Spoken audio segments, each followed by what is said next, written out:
Em diuen Clara Rosalén i soc professora de llengües a l'IES L'Aurona de Llíria. Estem a la comarca del Camp de Túria, concretament al poble de Llíria, que és una localitat d'uns 25.000 habitants.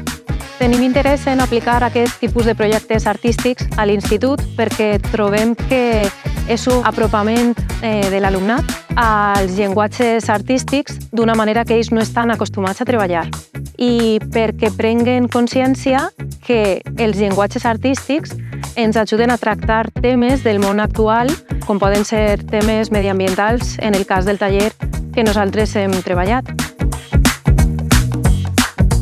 Soy Elena Gómez y formo parte de la compañía La Lola Boreal, Solastalgia, Cuerpo y Territorio. Es un taller que trata de llevar la creación escénica a partir del cuerpo y a partir de este sentimiento que es la solastalgia.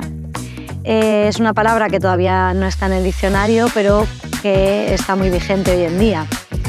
Solastalgia es el dolor, la tristeza que sufre muchísima gente al ver que su territorio se ha transformado, ha cambiado, ya sea por efecto del cambio climático o por efecto del ser humano.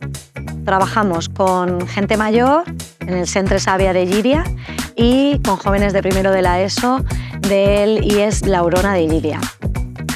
A través de la danza, del lenguaje, del movimiento del cuerpo y del lenguaje escénico, tratamos de componer paisajes con esos cuerpos. Entonces, es un trabajo bastante en equipo, sobre todo con los jóvenes, en el que ellos mismos piensan, han de pensar, han de crear una composición en el espacio partiendo de este concepto.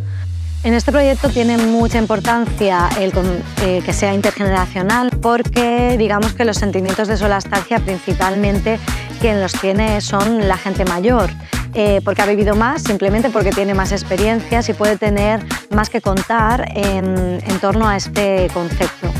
Los jóvenes enseguida saben lo que es la solastalgia porque es lo que sentimos todos los valencianos y valencianas después de la dana, ¿no?